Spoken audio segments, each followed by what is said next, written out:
seeing if this is recording. Okay. Hold on a second. I just want to double check that this is recording.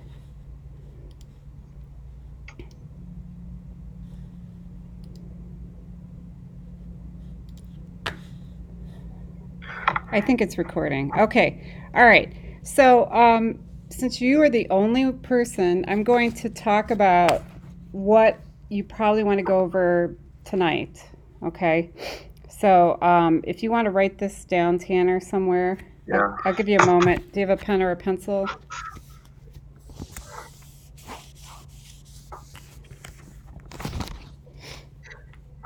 Okay. The kind of stuff that I would want to know is how to interpret graphs. And I'll point that out when we go with the review. You probably want to know if a concentration is changed, how does that affect the rate? Make sure you understand the rate of disappearance versus the rate of appearance.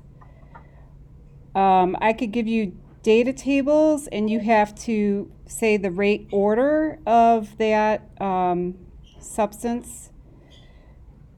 If I give you reactions, slow versus fast, so these are multi-step reactions, you have to be able to tell me what is the overall rate for that reaction series. Be able to identify catalysts and intermediates. Make sure that you can interpret activation energy. Remember we talked about forward reactions and reverse reactions, and I'll point that out in the review about where do you identify the activation energies. Half-life. So if you have a first order reaction, how do you figure out the half-life for that reaction? And then probably one of the things that I talked about before that you should definitely know is the rate constant for 0, first, and second order, the units for that. Okay. So does that make sense, Tanner? Yeah. Okay. All right. So I'm going to fly through some of these. I'm going to slow down where I think you guys are going to have the most trouble. So kind of like zero in on the parts that I think would be useful to know for tomorrow. Does that help? Yeah. And, if you notice something and you want, go ahead.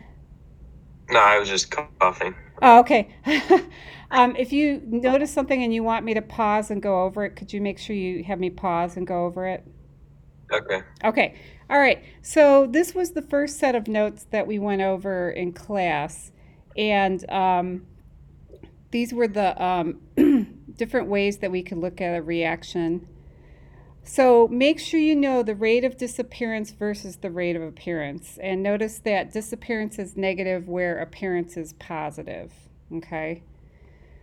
This slide I like a lot because it shows you if you have a coefficient, you may be given maybe the rate of B, and then you have to solve for the rate of D, okay? And make sure that if you have coefficients that it's the reciprocal of that coefficient when you are solving for it.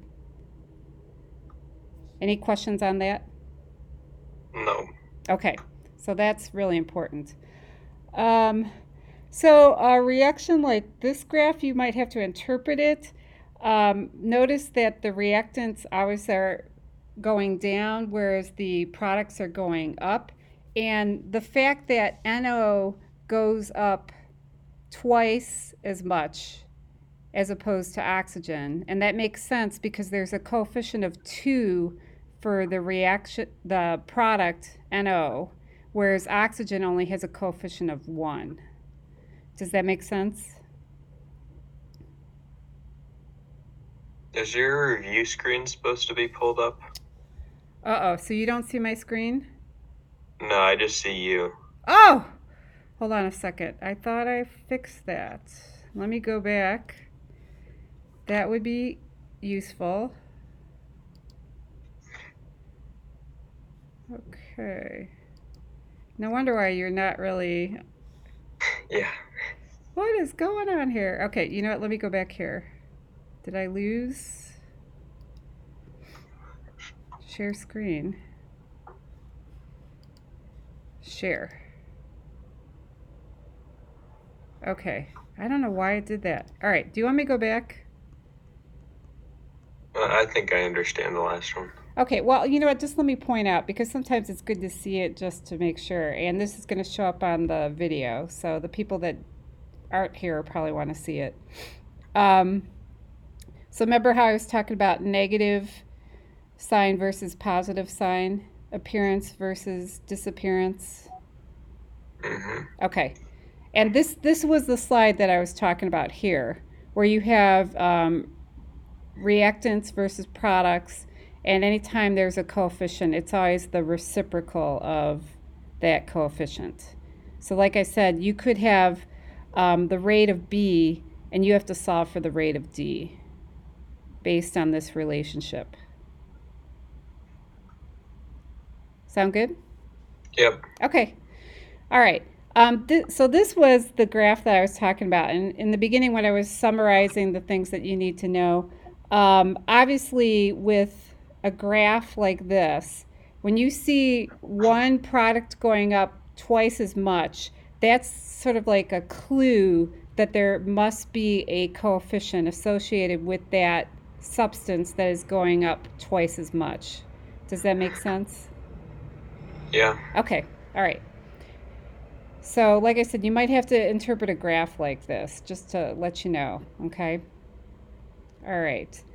Particle drawing. So, you're going to see particle drawings and just be ready for it. I did print out the test in color, so I think there should be no confusion now with the type of particles that you're going to be looking at.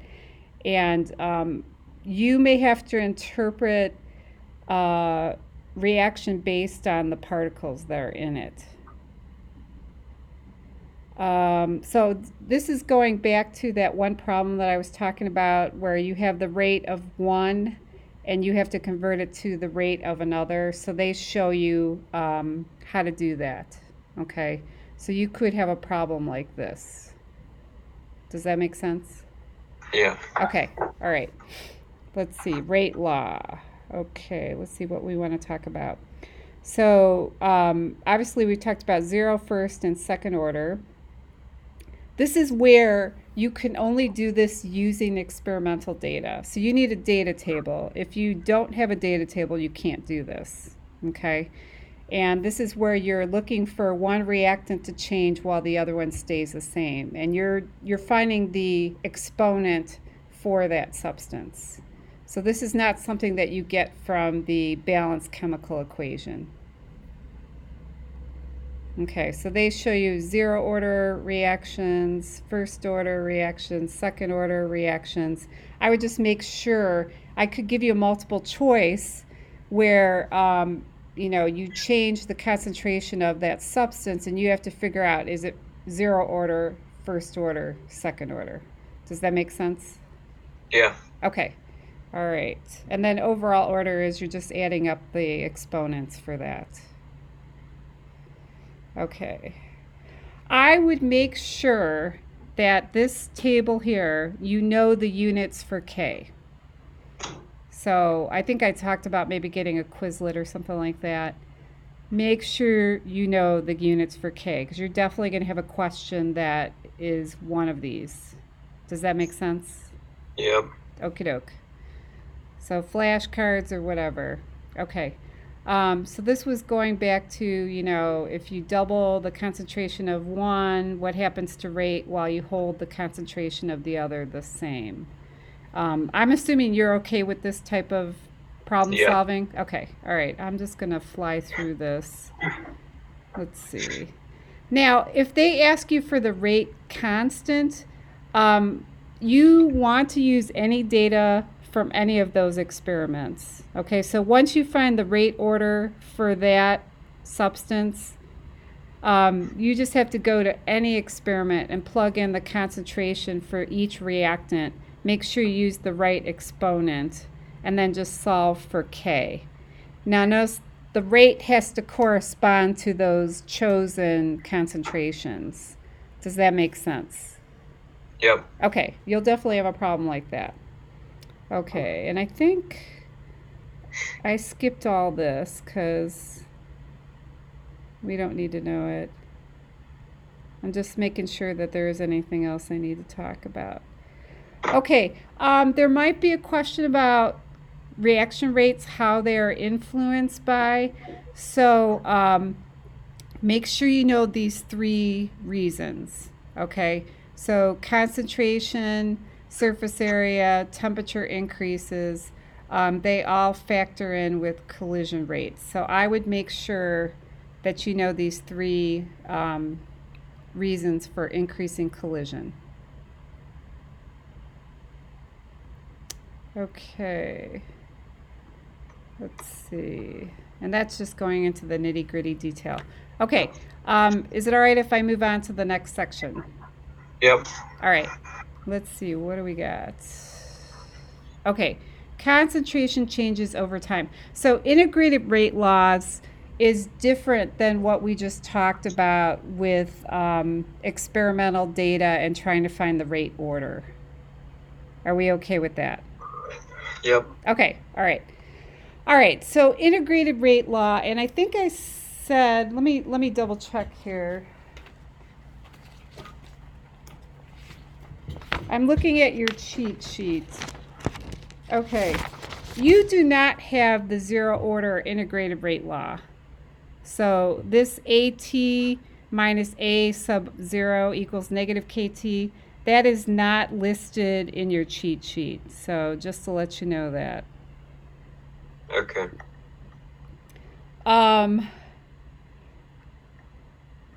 With these type of reactions, you need to have a graph. But I'm going to show you. Did you see that video that I shared with you? No. Okay, if you go in your announcements, I shared like a 5-minute video. I would watch it. The guy shows you how to avoid graphing to tell whether it's zero order, first order, or second order. Okay. So I'll briefly show you that. I might do a thing on the board here just to show you what I'm talking about. Okay, so you cannot confirm whether this is zero order unless you graph it. And notice it's concentration versus time, and it has a negative slope.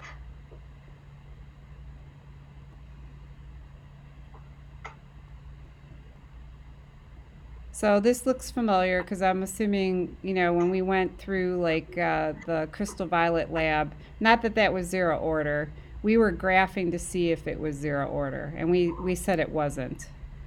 Now here's first order. This equation, ln of concentration A minus ln of concentration A sub 0, that is on your cheat sheet. So you do not need to memorize this. Now, if they tell you it's zero order and they want you to solve for K, all you have to do is that if they give you data, you just have to plug in the data. So you need to pick the concentration that they start with and then pick some known concentration at time t and plug that into ln A sub t. And then obviously on the opposite side of the equal sign, you got to plug in the time and then just solve for K.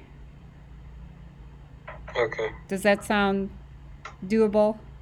Yeah. Okay. Did I give you a practice problem like that? I don't remember. I don't remember one like that. Okay. Okay. Well, I'm just warning you. You might want to think about that. I'll see if I have a practice problem. I'll throw it your way.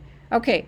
So this one, you know, obviously, if you get a straight line, this is confirmation that it's first order. And here is a drawing or a graph of what is first order. So if you get a graph and you see it's ln of A over time and it's a straight line, you know it has to be first order. Okay. Oh, here, they're showing you this here. So, Tanner, you could solve for K. If you had this data table, do you see the data table there? Yeah. So you would take the natural log of, I don't know, we could pick a time. What time would you want to use? 5 times 10. Okay, so that would be your ln A at time t minus, notice that the concentration is 0.017, so you would take the natural log of that, minus the starting concentration is 0.020, so that would be the natural log of that. And then you would set it equal to negative k times the time that you chose. Okay? Does that make sense? And that should be Yeah. 10 to the first, right? Or maybe not. I don't know. But anyways, that's how you would solve for k that way. Oh, here, they show you an example of it. Okay? So that's how you would solve for first order with a reaction constant. Are you okay with that? Yep. Okay, not so bad. There we go. So I did do. I'm not going crazy. Okay. All right. Oh, so this reaction here, they show you the dotted line. And please remember that your starting concentration is the same because they both start at the same concentration at 0 time. Does that make sense? Yeah. So that upper left-hand side there. And one has a steeper slope than the other. So the steeper slope shows that the reaction is what? Slower. Wait. No, Steeper, faster. yeah. So steeper the slope, the faster the reaction. Okay, so make sure you understand that, okay, because you might have a question related to that. You okay with that? Yep. All right. Okay, half-life. Did I do radioactive elements with you at all? I don't think so. Okay, I know I did it with Sam. So half-life, okay, you could solve it a couple different ways. You could solve it in your head where you're just looking for half the concentration, and then you figure out how long does it take for half the concentration to disappear. And if you look at the bottom of that graph there, it's T1 half. Okay, so you could eyeball a graph and say, oh, that's the half-life for that, you know. Let's see, what kind of problem do they give here? They don't really give you a problem here. Okay, I might come back to that. Oh, this was the weird one. We were trying to figure it out. They were just trying to figure out the reaction constant. Okay, this one was really weird. Okay, so if you wanted to do the half-life, if you knew that it was first order, you could plug in half the concentration from the starting concentration. Notice their starting concentration was 1 molar. Do you see that? Yeah. So they subtracted that, and then they had K, which they plugged in, and then they just solved for the half-life time, which is 408 seconds. So if you had to do a half-life problem like that, you could use this. Yeah. Are you okay with that? Yep. Okay. All right. Let's see. Or, by the way, they do have the half-life formula that you see at the bottom there. So they give you on your cheat sheet T1 half equals 0.693, and you're solving for the half-life when you plug in K. You could do it that way also. Does that make sense? Yeah. Okay. All right. You're so easy, Tanner. Okay.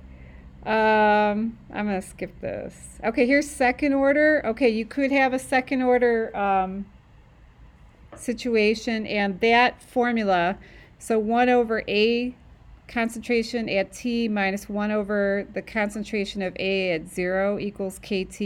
You do have that on the cheat sheet, so you don't need to memorize this. Okay. And here is the graph of that. Notice it's a positive slope. Okay, no surprise. It's going in the opposite direction. And that's just confirmation that it is second order. Any questions on that? No. All right. Let's see. I just want to see what's going on here. Oh, okay. Do you want me to show you the video that figured out whether or not something is first order, second order? Or do you want to just watch the video? Yeah, I'll just watch the video myself. He's pretty good about explaining it, and when you see it, you'll be like, oh, this shouldn't be so bad. Okay. I was going to go through this problem here where all they do is they give you concentration of x over time, and they want you to figure out if it's zero, first, or second order. Okay. If you watch the video, he explains it very well how to figure out whether it's zero, first order, or second order. Okay. So Okay. you're up for just watching the video? It's 5 minutes. Yeah. Okay, I'm fine with that then. Okay. All right. Any questions on this section? Nope. Okay. All right. I'm moving on. Let's see. We got 3 more. Hopefully this will go fast. Okay. All right. So you have to identify whether something is an intermediate. Okay. And remember how we talked about if it shows up as a product on one elementary step, but then it's a reactant in another elementary step, that is confirmation that it is an intermediate. Yeah. Okay. What's the difference between an intermediate and a catalyst? Yeah. We'll definitely talk about that too. Okay. Okay. So it should not show up with the overall reaction. It should cancel itself out if it appears on both sides of the arrow with 2 different reactions. So that's why they get away with saying that the total reaction is 2NO plus O2 yields 2NO2. All right. Now, rate law. So rate law, we have to pay attention to what is the slow step. So let's see. Here they're showing us that the first step is the slow step, and we cannot use the overall reaction to write the rate law. We have to use the elementary step to write the rate law. And it just happens that there's a coefficient of 2 in front of NO2, and that becomes the exponent to the concentration of NO2. So the overall rate law is K1 times NO2 to the second power. And I'm assuming you're okay with that. Yeah. Okay. Here is a situation where the second step is the rate determining step. So because NO3 is an intermediate, we have to make sure that we remove that from the overall rate law. So they show this involved process where you solve for NO3 using the fast step. So they're using the fast step to solve for NO3, and then they plug it into the rate law of the slow step to get rid of the intermediate. So you could potentially have a problem like this where you have to sub in from the other step. Are you okay with that? Yep. There was a typo in, that practice test that I gave you. I think they left a subscript off on the answer. Maddie had showed it to me, so it was a little confusing. I'll see if I can take a picture of the boo-boo, and then I'll just share it with you guys. Because they did this, and then they left off a subscript just to make it confusing. So I'll find that boo-boo and share it with you guys. All right, any questions about this? No. Okay. All right. And then you okay with uni, bi, and intermolecular types of elementary steps? Yeah. Okay. All right. I think that's it. All right. So no questions on this section? Nope. All right. You're so easy. All right, 2 more. We're almost done. Yay! All right. Um, I would make sure that you know these three factors that affect reaction rate. So make sure you understand the fact that you need to have collisions and that the larger percentage of collisions helps, but you have to make sure that there's enough energy and the right orientation. Okay. All right, so I would know these three definitely. Okay.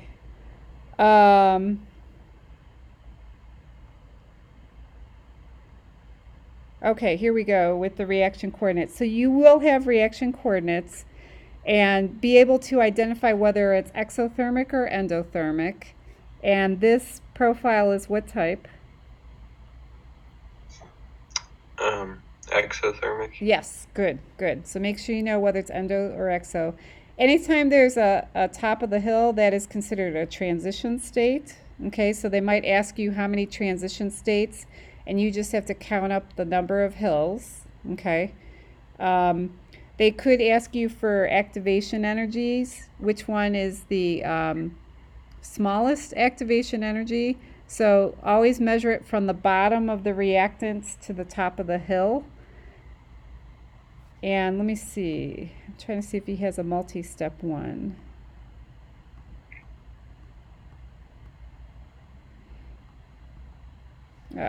So this one, I am so annoyed with how he drew this because the activation energy is really from the bottom of the reactant on the left-hand side to the top of the hill. And then for the second hill on the right, it's from the bottom of the intermediate up to the top of that second hill. So he's kind of confusing. Do you understand what I'm talking about? Yeah. Okay. You should know that the first reaction is not the slow step because the activation energy is smaller. Does that make sense?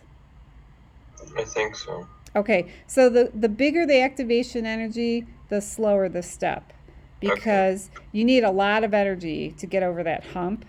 Okay, so if you have a fast step, it's going to have the smaller activation energy. Does that make sense? Yep. Okay, and with this drawing here, how many transition states do you see? 2. Good, good. And there's one valley, so there must be one intermediate. Yep. So count up the valleys for numbers of intermediates, count up the number of hills for transition states. Does that sound doable? Yep. Okay. All right, I'm going to go here. Okay, this is the Maxwell-Boltzmann distribution, and the reason why we care about it is it kind of helps us to see that the higher the temperature, the wider the range of kinetic energy for those molecules. Okay. And what that means is that, let me see if I have a. If you look at the bottom of the screen there, do you see that?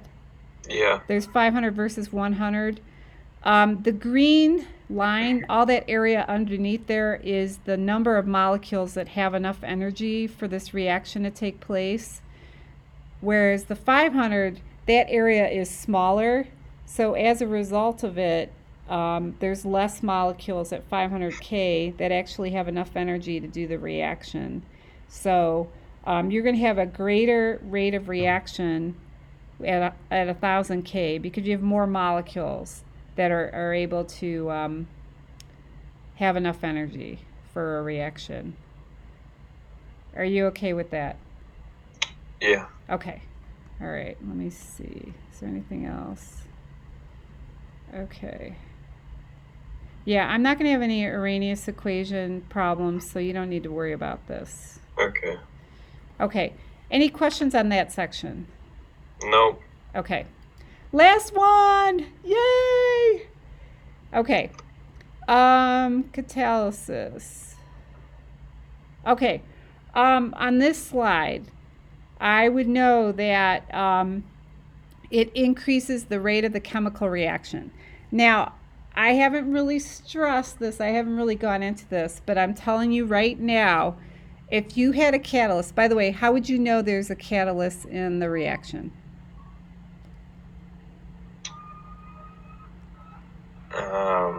It doesn't appear in the product. Okay, here. No, it doesn't. I don't know. Okay, here, let's look at this one here.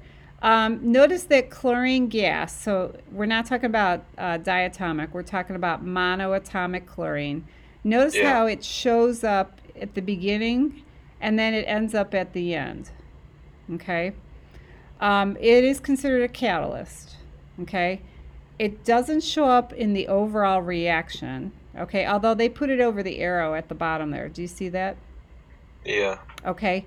That is how you know it's a catalyst. If it shows up in the reactant and it shows up in the product of one of the other steps. How is that different than an intermediate? Oh, okay. So that is a really good question, by the way, Tanner. An intermediate would show up as a product for maybe the first step, and then it would be consumed as a reactant with the second step. Oh, okay. That is an awesome question, by the way. Does that help? Yeah. Okay. I could Google. Let me see if I could find a reaction that shows both. Do you want that? Yeah, that'd be great. Okay, let's do that. Reaction with. Oops, I can't spell. And my computer's a little slow because I'm doing video right now.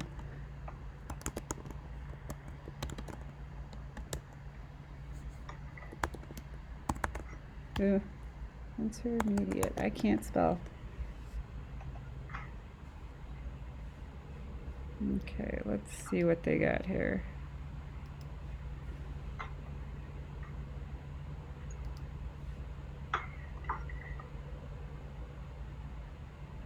That's not going to help.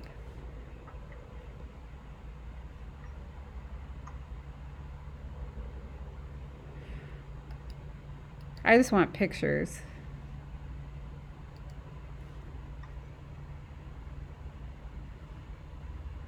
Come on, guys, just throw me a bone here. I think the example in the notes has an intermediate and a catalyst. Isn't CLO? You are right. You're right. You're awesome, guy. Hey, I'm glad you're paying attention. I'm not. Yes. So CLO is a product in the first reaction, but is consumed in the second.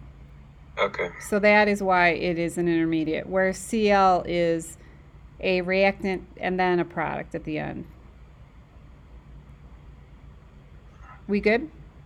Yep. Okay. Now, I just want to highlight this first bullet point here. A catalyst increases the rate of a chemical reaction. Okay? Would you include a catalyst with the rate law? Yes. Yes, you are so good. Okay, so guess what? This is a little warning sign here. If you see a catalyst and it's part of the overall rate law, you probably want to include it in the rate law. Okay. Does that make sense? Yep. And you could have a drawing where it shows a lower activation energy. So you know how, let me see if we have one in the notes here. Yeah. So here's an example of a catalyst being added. So the activation energy gets smaller with the second graph. That's evidence that we are talking about a catalyst. So it does show up in the reaction rate and it causes the activation energy to lower. You okay with that? Yep. All right. Let's see, is there anything else I want to say? And I guess the other thing is you could be asked a question about what does a catalyst do, and at the bottom there it says a higher frequency of collisions with orientation. That's not another explainer about why the reaction goes faster. Okay. Yep. Okay. Alrighty. Now, I'm not going to ask you anything about acid-base catalysts or enzymes. Surface. I don't think I'm going to ask you any questions about that. Okay. All right. I am done with you. Now, do you have any last minute questions that you want me to answer? Nope. No? So sounds good? Yep. Okay, I would say definitely watch that 5 minute video. Um, I'm going to upload the YouTube of this later. So if you want to go back and look at what we talked about, feel free to do that. You can email me over the course of the evening. I'll stop checking about 8:30, but I'll try to check before school tomorrow. But other than that, sounds good. Yeah, thanks. Okay, thanks for showing up. See you tomorrow. See ya.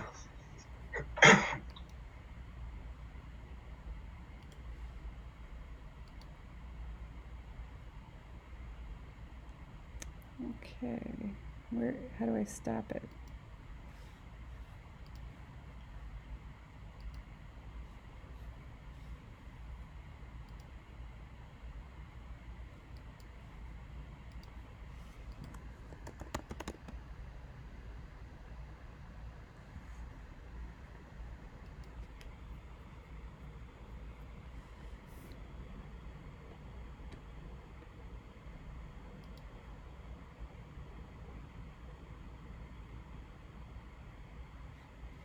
Oh.